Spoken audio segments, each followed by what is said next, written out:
of 1978, I interviewed a man who worked as an informer for the FBI during the 1960s. His name is Darthard Perry, also known as Ed Riggs, also known as Bill Perry, also known as Othello. You also were active in the infiltration of many cultural groups. Before we go into that step by step, how much research and study did the FBI engage in of black culture in the late 60s? A great amount. Give me an idea.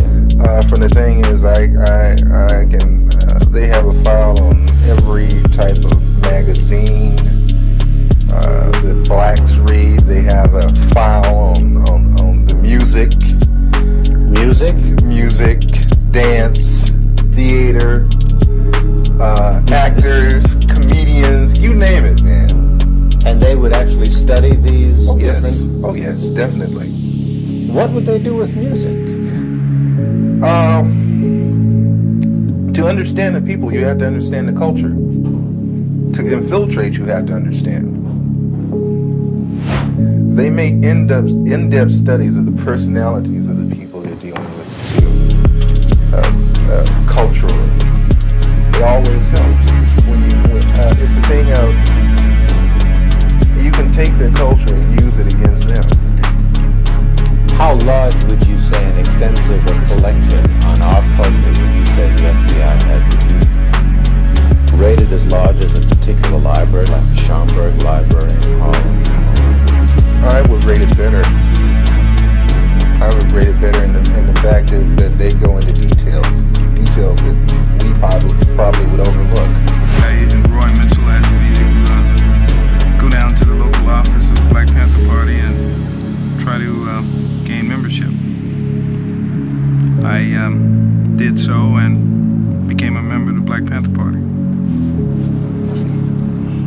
Were you aware specifically, Mitchell, of a program called COINTELPRO, the Counterintelligence Program? At the time, no. I had no idea of any national program out to get the Panthers. I had no idea. In retrospect, I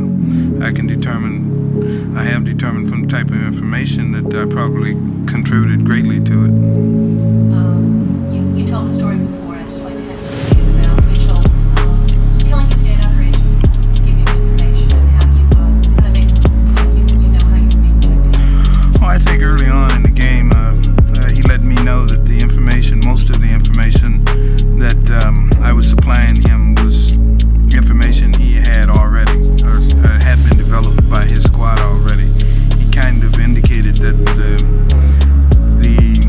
information I was supplying was being cross-referenced with other informants. So I always felt like it was best to tell the truth in talking to him because he had his own methods. It's very little information that I gave him that he seemed surprised of. Okay? I just assume the FBI is not the FBI for nothing, you know. Once again, I want to ask you about your feelings when you learned about the raid, Fred Hampton's death, or walking the apartment with the body. I can't do it again. I just can't. I just want jail.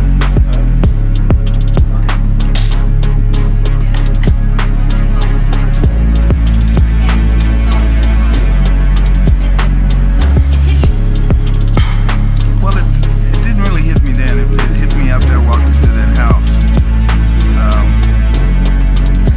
It was cold and it was blood everywhere and there was holes in the wall and then I was, I just began to realize that the information that I supplied leading up to that moment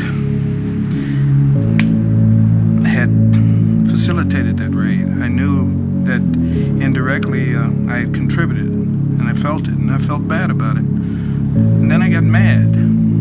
I had...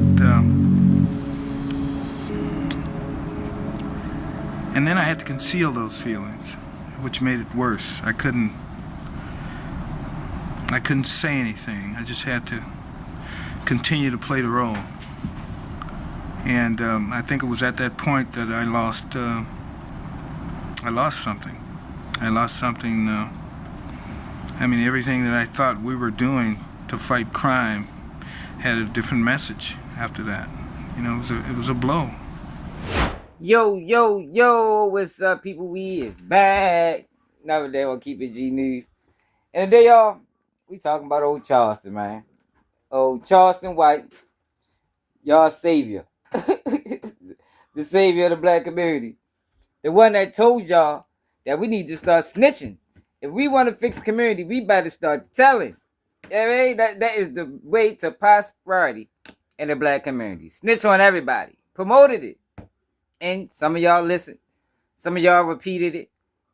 I just sit back and watched, laughed, not at Charleston White, but at the ignorance of the people that followed him. Because I said before, the people that's following Charleston White is following Charleston White right into a fucking graveyard. And he the only one going to walk out with a bag of money. Meanwhile, everybody that's following just being misled because Charleston White doesn't have a point. He doesn't have a message. It's to monetize.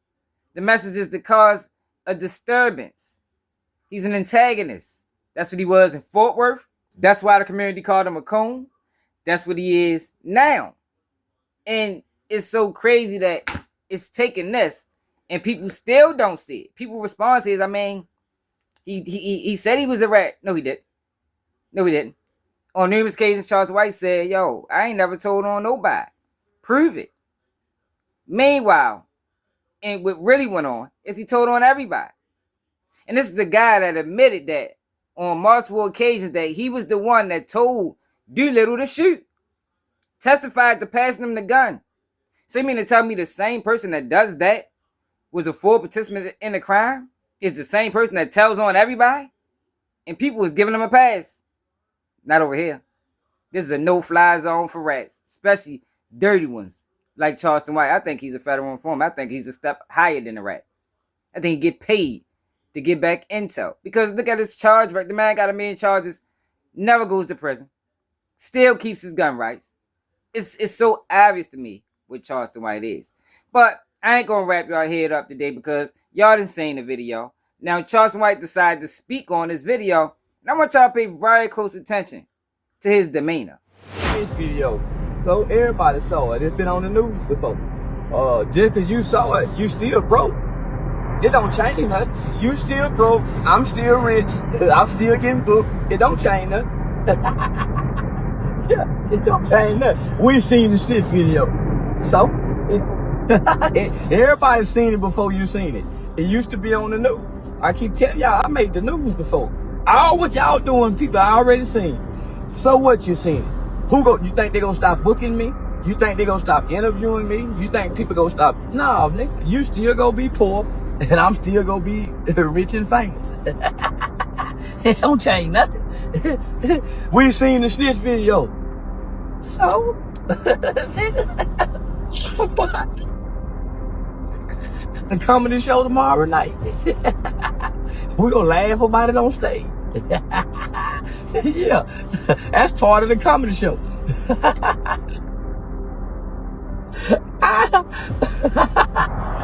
He must be new over here. He must be new over here. Well, yeah, we seen the Snitch video. So, my response to everything. So, ain't nobody gonna do nothing. Yeah, man, so what? Why you think I told, nigga? I don't give a damn, nigga. I ain't friends with nobody. 16-year-old Charleston White took the stand and testified against his friend, Antoine Doolittle, who sat just a few feet from him and listened intently. He pulled it off and the hammer back on the gun. And then what happened? He fired it. I ain't gonna lie, y'all. He don't look to me like he's happy about this. And I can tell y'all what happened, yo. What it looked like happened is somebody in Dallas, Fort Worth ain't been liking how Charleston White been moving. So they say, man, I'm gonna press the button on him. And that's what they did. Maybe it stemmed from the Lil Ronnie situation. Maybe it stemmed from how he acted after his so-called charges got dismissed. Yo, what y'all gotta know about these guys like a Charleston White, federal informant type people, is they keep him on a leash. And with Charleston White, we see that he is untamed. He says some of the wildest things out their mouth. So sometimes they gotta reel him back in. But you can't then go and gloat like you did this on your own. Like this was just good lawyer work when it wasn't. The man ain't right. There's no message.